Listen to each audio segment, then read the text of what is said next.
Lyon, France, late 1942. In the early morning, the city could almost look unchanged.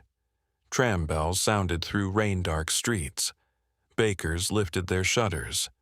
Workers hurried toward factories, their collars raised against the cold.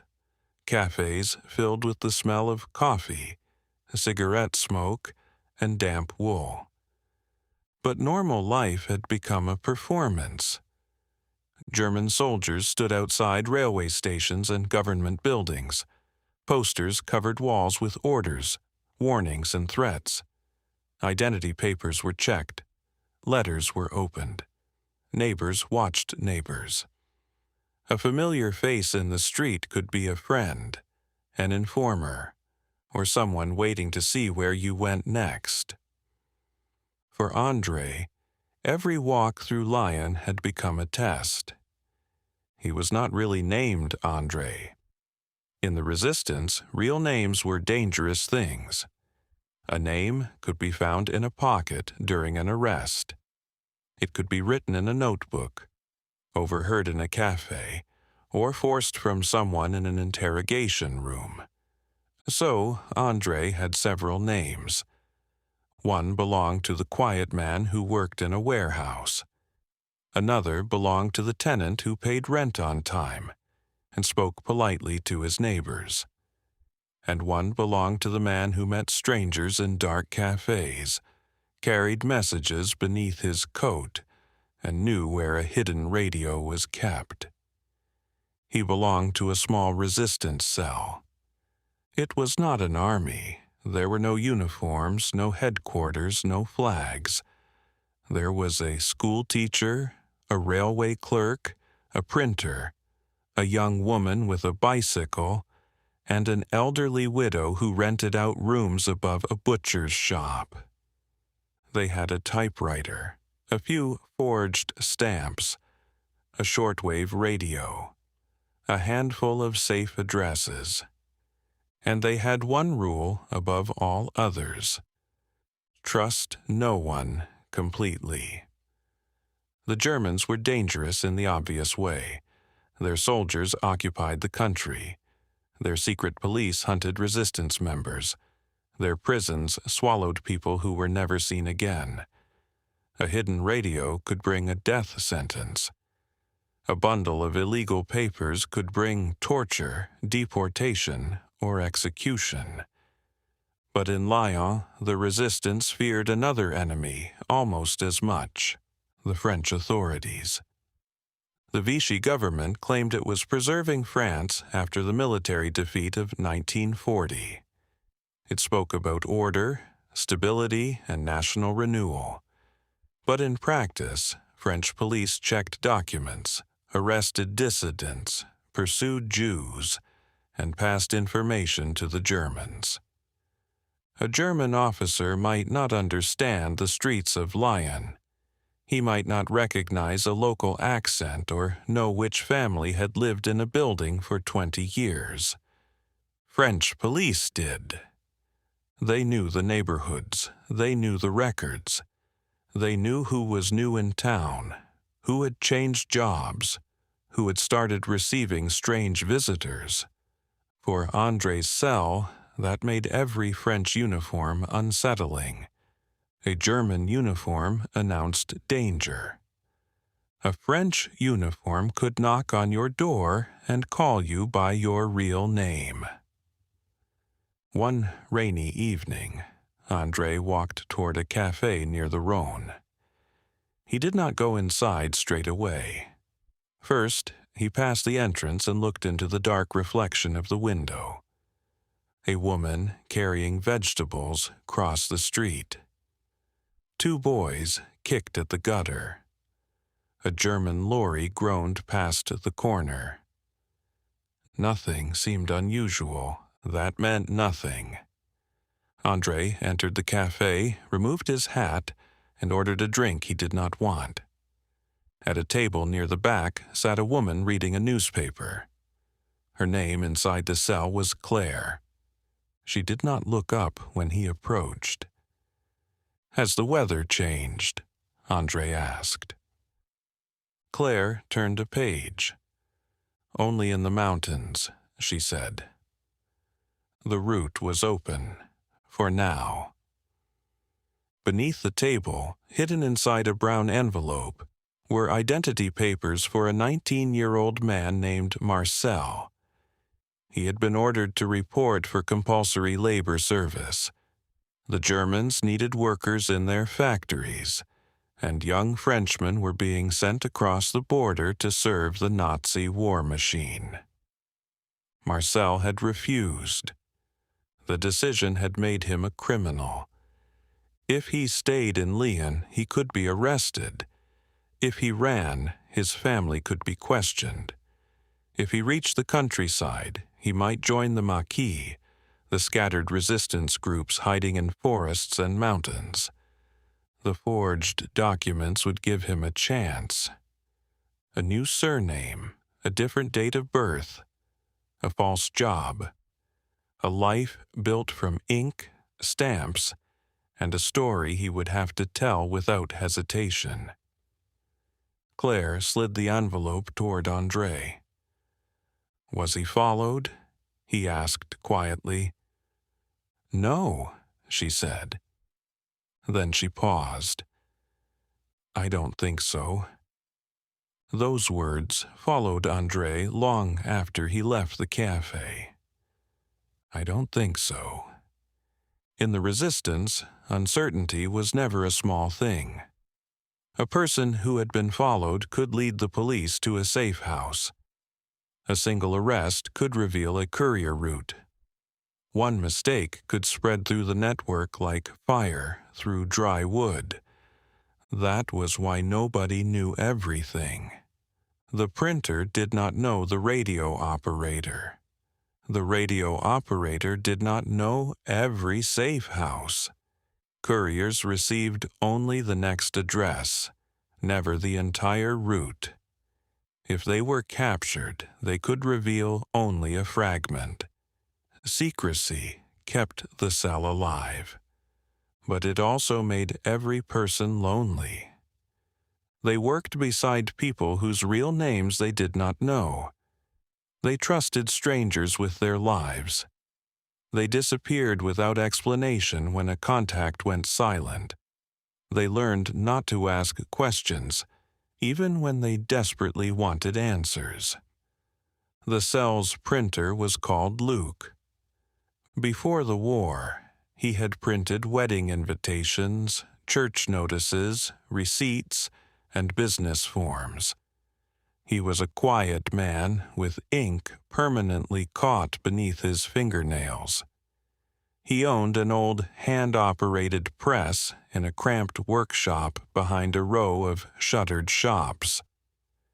At night, he printed forbidden leaflets. The pages carried news from outside France, reports of German defeats, warnings about collaborators, messages that reminded people the occupation was not permanent, and that France had not entirely surrendered. The press was small, but it made a sound that terrified him. Metal clicked, rollers turned, paper slid across the table. To anyone passing on the street, it was probably nothing. A shopkeeper working late, a machine running after hours. But to Luke, every turn of the press sounded like a signal flare. His wife kept watch from the window. If she saw a patrol or heard unfamiliar footsteps, she would knock twice against the wall. 2 knocks. That was all the warning they might have. The press would stop. Pages would be pushed beneath floorboards or thrown into the stove. The type would be covered. Luke would become an ordinary printer again, finishing a harmless job late at night. Then, one evening, Luke failed to appear. André waited in a narrow lane beside an empty warehouse. Rainwater ran along the cobblestones. Claire stood beneath an awning, holding a folded umbrella. Neither of them spoke. 5 minutes passed, then 10, then 20. Luke might be delayed. He might have seen someone following him. He might have changed the meeting place. Or he might have been arrested. After half an hour, Andre gave the signal to leave. They walked away separately. No farewells. No explanations. By dawn, every address connected to Luke had been abandoned. A suitcase was removed from his apartment. False papers were burned. Bundles of leaflets were hidden in a cellar across the city. The bicycle courier left Lyon on an early train, carrying nothing but a change of clothes and a false name. The cell did not know if Luke had been captured. They acted as if he had. Days later, a message reached them through a contact in a prison office. Luke had been arrested by French police after a neighbor reported suspicious activity at his workshop. French police, not the Gestapo, not German soldiers. Frenchmen had taken him. He was questioned, then handed to the Germans. No one knew what Luke had said. No one dared ask. It was easier to believe that he knew nothing important, that the compartment system had worked, that the names in the network would remain safe. But after his arrest, fear entered every conversation. Who had informed on him? Was it really the neighbor? Had a courier been followed? Had someone inside the cell talked too much? Or was there an informer among them? Suspicion became another kind of prison. The group had always known that resistance was dangerous, but now danger had Luke's face. It had the image of his empty chair. It had the smell of ink in a locked workshop no one would ever enter again. And still, Marcel had to leave. His documents were ready. His route had been arranged. A railway clerk connected to the cell had chosen a train that was usually less heavily inspected. From there, Marcel would travel south, meet a guide, and disappear into the countryside. Andre met him at the edge of the station before dawn. Marcel looked younger than 19. He held his small suitcase too tightly. His face had the pale, strained look of someone who had not slept. Andre gave him the papers. "You are not Marcel anymore?" he said. Marcel nodded. "You know your name?" "Yes." "Your town?" "Yes." "Your work?" "Yes." Andre looked at him for a moment. If they ask something you don't know, don't guess. Stay calm. Say you're tired. Say you've been traveling. Marcel tried to smile. What if they don't believe me? Andre had no answer that would help. So he placed a hand on Marcel's shoulder and said, "They have to." The train pulled away. For 2 days, the cell heard nothing. Then a message arrived.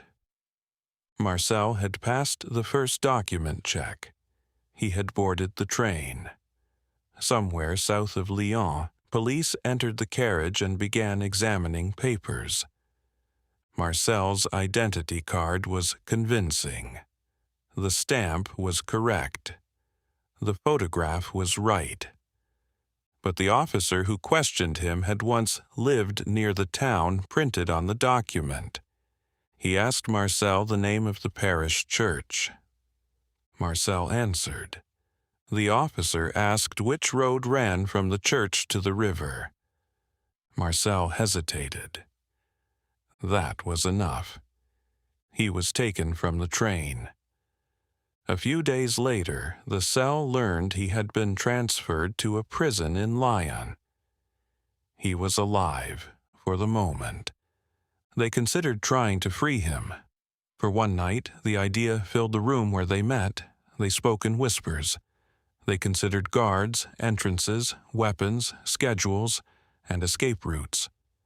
Then reality returned.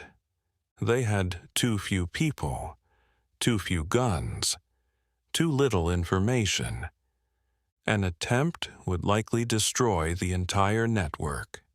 And so, they did nothing. It was not because Marcel did not matter. It was because everyone mattered, and the resistance was always forced to make choices no decent person should ever have to make. One life against many. One rescue against an entire hidden network. One act of loyalty against the chance that others might survive. André never forgot Marcel's face as the train pulled away, the fear in his eyes, the effort it took to smile, the small suitcase resting at his feet. The cell had promised him a route to safety. Instead, they had given him a new name and sent him toward the enemy. But the cell continued. It had to. The radio operator still sent messages from darkened rooms. The widow above the butcher's shop still offered a bed to strangers. Claire still carried papers across the city on her bicycle. New leaflets appeared, printed somewhere else, by someone whose name André never learned. The Germans hunted them. The Vichy police hunted them. The milice hunted them. And sometimes they nearly destroyed themselves with fear and suspicion. But they continued because occupation depended on silence. It depended on people believing they were alone. It depended on the idea that no one else was willing to resist. Every hidden message, forged document, and forbidden page proved otherwise. The resistance cell had to hide from both sides. It hid from German soldiers and French police. It hid from informers and rival factions. It hid from the terrifying possibility that one person's courage could become another person's death. Yet, in the dark, beneath the weight of fear, it kept moving. A message passed from one hand to another. A door opened to a fugitive. A radio signal crossed a border. A printer ran for one more night. And that was enough to keep the idea of freedom alive,